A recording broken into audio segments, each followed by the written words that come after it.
first of all, call the ball on where you want to go. What does winning look like? What is the thing you want? All right. This is a Token CEO podcast. We are in Arizona. We are coming to you from the Arizona Bowl. So we're in the middle of the Wildcat Stadium. I don't know if you can see it behind me. It's pretty cool. It's all decked out in Barstool. We are on site for the Arizona Bowl, which Barstool is sponsoring and broadcasting this year and next year, which we're pretty fired up about.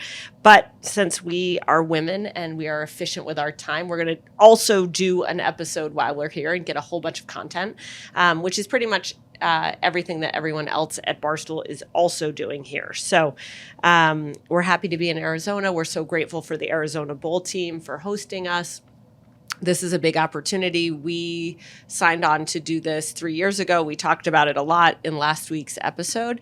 And it's, I think, neat to see how Barstool can come to life in all different places. And that's a lot of what we're about, which is trying things, seeing what we can do, seeing the impact that we can create, and finding new ways to broadcast and promote content that people haven't necessarily done before. So we are here in Arizona doing that.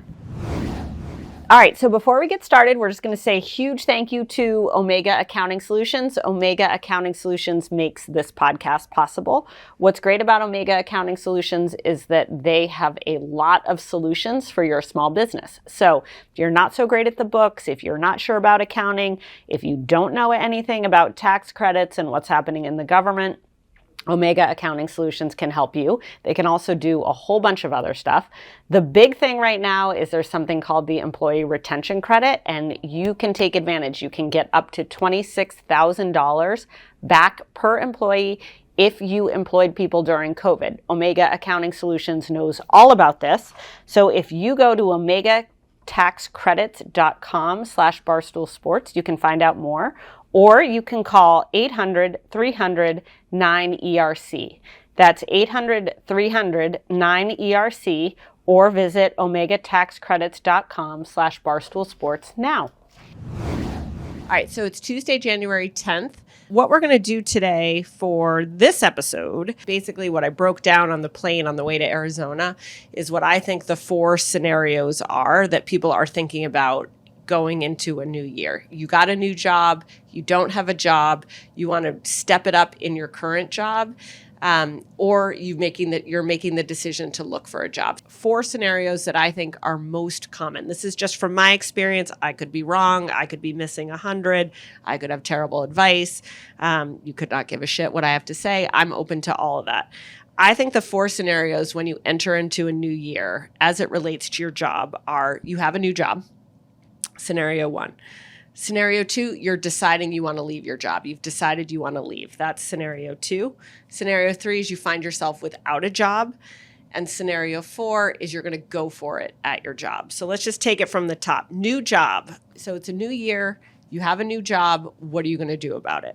First, come out of the gate hot, but don't come out of the gate too hot. I think this is important. Like, you don't want to come out of the gate so hot that you run out of gas or you run out of steam or you can't sustain the level of work or the level of effort or the level of output or the level of product that you're creating. So you want to go into your new job. You want to make a great impression. You want to have an impact, but you also kind of want to pace yourself because ultimately this is a marathon, not a sprint.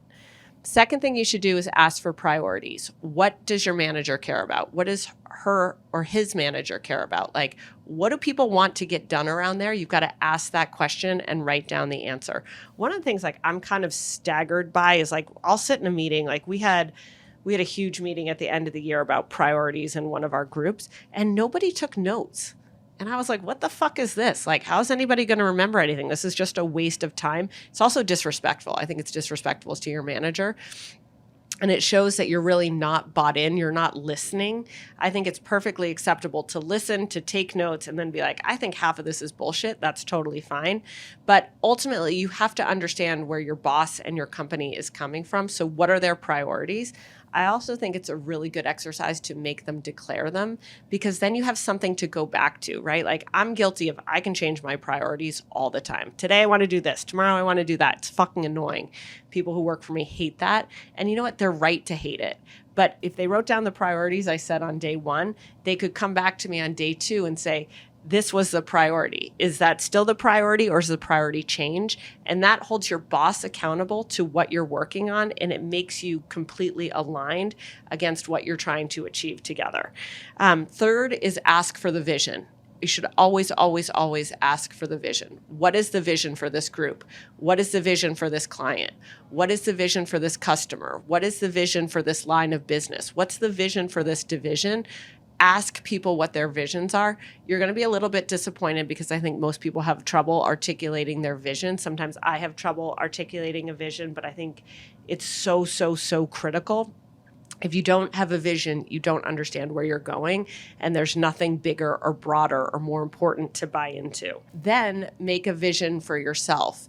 One of the things that I think people kind of get stuck in at work is that they're like, somebody else will solve this, or someone more senior than me should do this, or this is something somebody else should do. Fuck that. Like, you should do it. So make a vision for yourself, not only personally and how you're going to be at work, what you're going to do at work, what you're going to accomplish from work, but make a vision for your group, for your team, for your project, for your client, whatever it may be.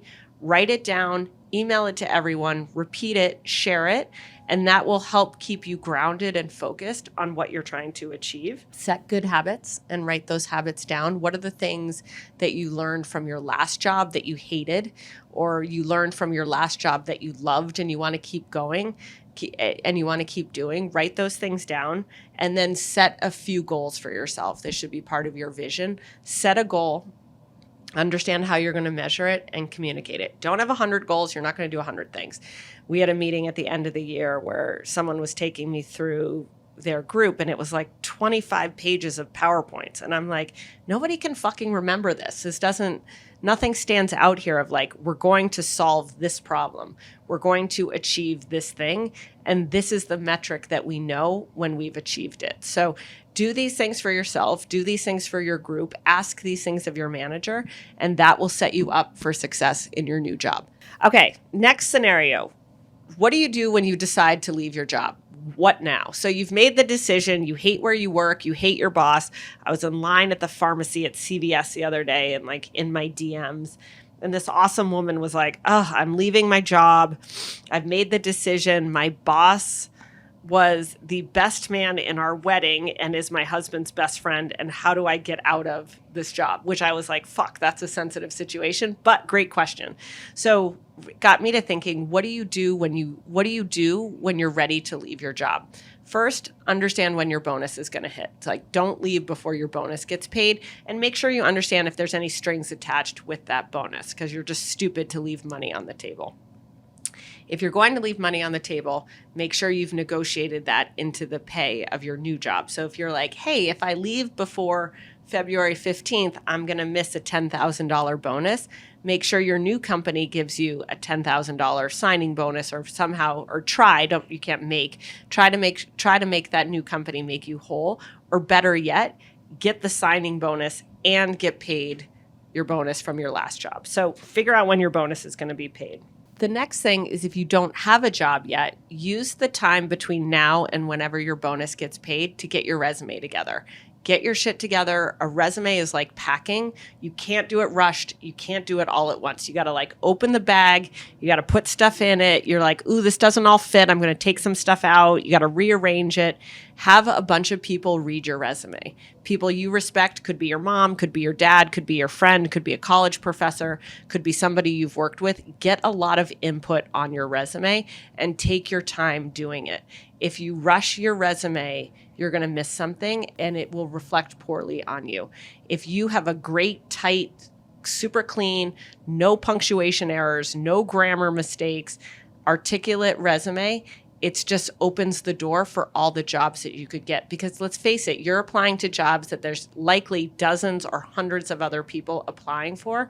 So if your resume looks careless or sloppy or is nonsensical or doesn't articulate any type of accomplishment, you're less likely to get picked for that job. So make sure, use the time to get your resume right. The next step is write down what you want your next job to do.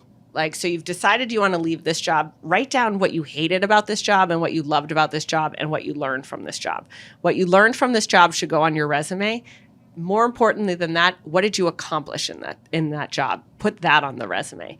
But also make sure in the next job that you choose, you're choosing a company that doesn't have the same problems as your current company and does have a lot of the stuff that you liked in your last company. So next is set news alerts. And read everything you can about the type of companies that you want to work at. Set a bunch of Google alerts. Read a bunch of articles. Read everybody's financial filings. Like, inhale and consume as much information as you can so that you're really, really knowledgeable about the sector and the companies that you're looking at. And then finally, collect as many people as you can. Don't be afraid to go have 100 coffees, to send 1,000 emails. Like, make as much outreach as you can, talk to as many people as you can. Every person you talk to, even if you're like 99% of this was a waste of time, there's a 1% chance that you'll get some kernel that you'll use for something else. Send as many handwritten notes as you possibly can. Handwritten notes matter. I think handwritten notes are one of the greatest secrets of all time. Send a handwritten note to thank people for their time, and sooner or later, that next job is going to come up. So when you decide to leave your job, make sure you get paid, make sure your resume is tight. Take your time to make a great resume. Read everything you can about the type of companies you want to work for, and be as aggressive as possible about learning everything you can and connecting with everyone you can to help get that next job opportunity. All right, next scenario, you find yourself without a job. So you worked at a job, you got laid off, maybe you got fired, maybe shit went terribly, terribly wrong. You know that I like to give like 48 hours to cry about it. Everybody's allowed their 48 hours to cry about it. So let's assume that that's done. You've like moped around. You've eaten every bad food imaginable. You've sat in your bed, put on your sweatpants. You've felt miserable. Like, that's all done. If you're without a job, the new year is a great time to put your best foot out there. So what should you do? One, get disciplined, right? You want to cut back on your spending. You want to stop doing things that are not essential. It's important right now that you save money. The second thing, you want to get your resume together, right? You want to make sure you take time with your resume, that you're explaining the transition out of this last job eloquently, and that most importantly, you're articulating why you're a great hire for the next job. Third thing is set a routine. Like, I know it's kind of alienating. I got laid off. There were layoffs when I was at Fidelity. And I remember I felt so lost. I felt hopeless. I felt like a failure. And so I was like, all right, I'm just going to organize my day so that I stay really disciplined. I'm going to read about companies I want to work at from this time to this time. I'm going to work out twice a day. I'm going to make time for the things I never did, like eat well, or go to coffee with people. Get disciplined and get organized and fill up your day. Maybe the things that fill up your calendar aren't work meetings, but you can still fill up your calendar so that you feel really productive about how you're spending your time. Get a letter of reference. So get a letter of reference from a manager you used to work for, a boss you used to have. Like, collect everything, get your LinkedIn clean and updated, and have everything put together. Okay, finally, what about when you want to go for it at work? So you want to go for it. You want to put a big effort in. This is a year you want to get that raise. You want to get the promotion. First of all, call the ball on where you want to go. What does winning look like? What is the thing you want? Is it more responsibility? Is it more pay? Is it a better title? Is it a bigger team? Is it the chance to accomplish XYZ, right? So define what winning looks like and write that down for yourself. The second thing I would do is sit down with your boss and explain the gauntlet that you want to run. Explain what you want to do. Show your ambition. Show your care and consideration for your work. Talk about what you want to achieve and what you want to learn. Set out a big, gnarly goal. I think there's some book that talks about big, gnarly goals. Set out that big, gnarly goal for yourself and involve your boss to make your boss part of that process. The next thing is to outline who you need to learn from and what you need to learn. If your goal is big enough, there'll be a lot for you to learn in it, and there'll be a lot of fucking up in the process. If you've chosen something too small, you won't screw up at all. You'll seem perfect. You'll never get scathed. That's, to me, not that interesting. Choose a goal that is really ambitious and audacious. Involve your boss in it. Figure out the people you need to learn from and figure the skills that you need to have to be able to get there. Communicate the progress. Communicate when you're having success. Communicate when you're failing. understand why you're failing and when. Share your learnings from this journey, because that is something that your team is going to appreciate, you're going to remember better, and your boss is going to learn from. And it ultimately helps you be a better leader, and it also helps you accomplish that goal. Now we're moving to Q&A. Our Q&A is sponsored by Athletic Brewing Company. So big thank you to the people at Athletic Brewing for sponsoring our Q&A. I'm sure most people from listening to me think that I drink at work. I do not drink at work, I will have you know. But what I do have at my desk is the Athletic Light. I actually love the logos of these cans. Do you see the logos of these cans? I think they're really pretty. I'd wear a sweatshirt with that A on it. I don't drink at work, but I do drink outside of work, and I often think about cutting back on alcohol. And if you're thinking about cutting back on alcohol, you may want to give Athletic Brewing a try. What's cool about this January is Athletic Brewing wants you to give dry a try. So they have a whole bunch of near beers. They have IPAs, they have Goldens, they have darks, they have light brews. This is the light brew. They've got a hazy IPA called Free Wave. I love the logos. I like the graphics. They're way less in calories than you would find an alcoholic drink. And you can get 20% off your first order of 2 6-packs or more if you visit athleticbrewing.com and use code TOKENCEO by March 31st. So Athletic Brewing is doing our Q&A. If you're feeling like, I hate my job, or ooh, my manager sucks, or you're thinking about the problems you have at work, you're thinking about the mountains you want to climb, you're thinking about all the things you want to do, and after getting the answer that you want, hopefully from this show, you can be like, I'm celebrating with a near beer. So give Athletic Brewing a try. Go to athleticbrewing.com, use code TOKENCEO. You can get 20% off your first order of 2 6-packs if you do so before March 31st. That's plenty of time to order a 6-pack. All right, first Q&A. As the CEO of a small company, I often struggle to know the difference between fireable performance and or cultural issues versus someone who doesn't do as great of a job as I hoped they would. I'm mostly talking about people in higher level jobs with greater responsibility, greater expectations, and often greater compensation. I believe keeping mediocre people around is both bad for business and bad for morale. So how do you decide if someone's performance is grounds for letting them go versus not? Ooh, this is an awesome question. I struggle with this all the time because I think one of the hard things about being a CEO is you want everyone, A, to care as much as you do, B, work as hard as you do, C, give everything for the company the way you do, which is frankly just not a realistic way to think about anything in life, especially work and for people who work for you. But I do think there's an awesome opportunity here to address exactly what you're mentioning, which is, what is the culture? Is it a culture of high performance? What are the values in your company? What is the type of work ethic and output that you stand for? What are your standards? In my mind, there are people who get to a certain point of things where they succeed. Maybe they're not learning and growing and changing as much as they need to or they should. And then they finally get to a point where it's kind of game over. They can't make it to the next step. They can't carry the water in the next phase of the journey. I think this happens, frankly, everywhere in life, not just at work. I think a fireable offense is kind of harsh. The way I would think about this is I would sit down with your entire management team. To New Year, you say, hey, this is what my vision is for 2023.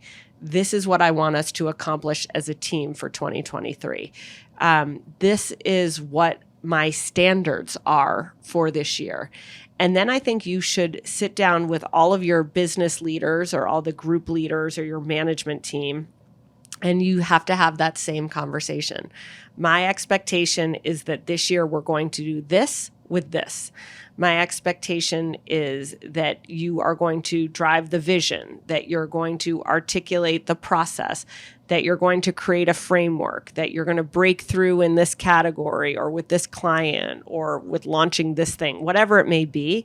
I think you have to sit down with each manager and to have that conversation. And then you also need to be direct and say, there's some things that I think are holding you back from achieving this vision and achieving the standard that I'm setting for you.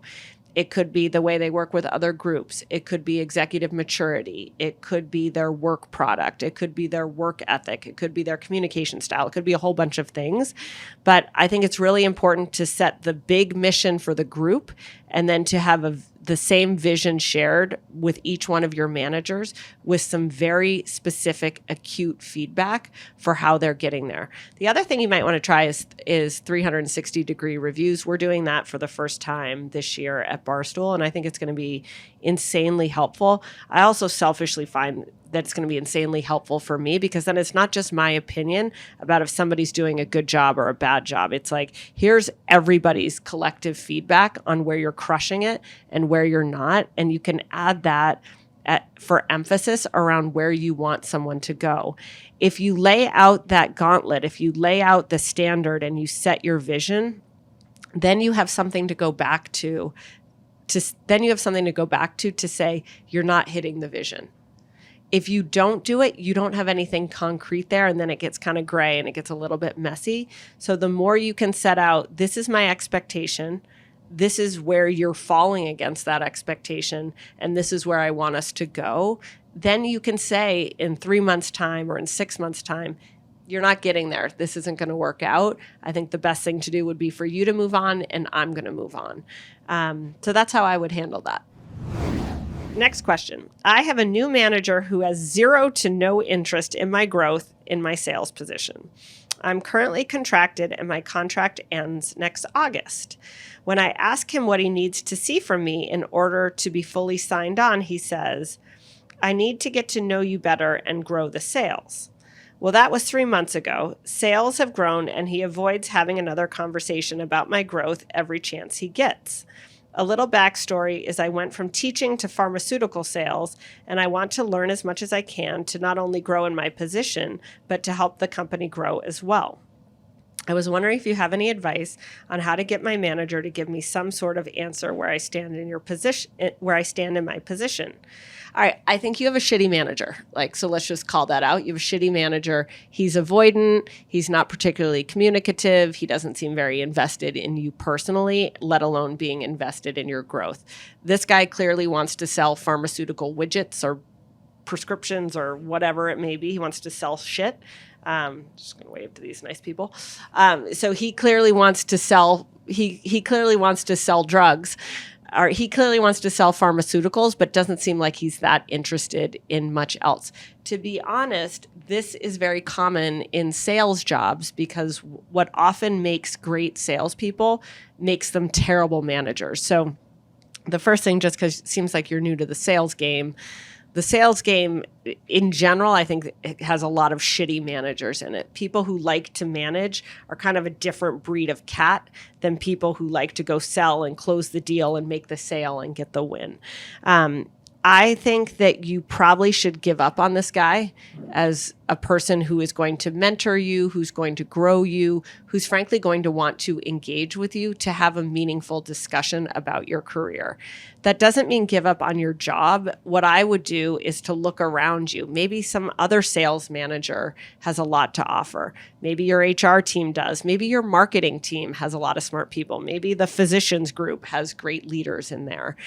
I think you can still learn from your job and about your job and how to be better at your job, even if your manager sucks and is weak. And I think actually the exercise of having to do that will give you a great skill set that you can build on over time. I would probably think twice before I signed on for another contract, and I would definitely look around, and I would look around and also be extremely choosy about the type of person you work for. Because to be honest, I think there is something to say where you can learn from people who are bad managers because you can learn how you don't want to manage. You can learn a lot from people around you, but ultimately you want to be in a place where you can make the sale, you can learn from your manager, and you can benefit from the people around you. All right, next question is, what's the proper amount of time to leave a company after your end of year bonus hits? Ooh, it depends how much you like your company and how loyal you are. If you are not loyal, I had a January 2 years ago where literally everyone got their bonus and then was peace, we're out. That sucked. It's kind of a fuck you to your manager. So just know that if you're like, hey, thanks for the bonus, I'm out of here the next day, your manager's going to take it as a fuck you. But that said, it's your career and it's your life and it's your payment for the last year's work. So you're totally entitled to bounce the day after you get your bonus. I don't think there's a etiquette or there's a proper amount of time between when you get your bonus and when you leave your job. I do think that there is some sensitivity to leaving the next day or resigning the next week, but it really pretty much depends on when you find that next job and what that next job is. And if it's the dream job and the job for you and you have to resign immediately, you do it. You've got to put this job that you have in the rear view. You got to take the payment for the work that you did. You got to feel good about what you accomplished. You should try to leave on a good foot and with good relationships, and then you go on your way. All right, so thank you for listening to this episode. We had a whole bunch of stuff we had to say at the Arizona Bowl, so we're happy that you listened to it. If you would, subscribe, leave us a rating, or give us a review, and come back and listen to us next Tuesday or Thursday.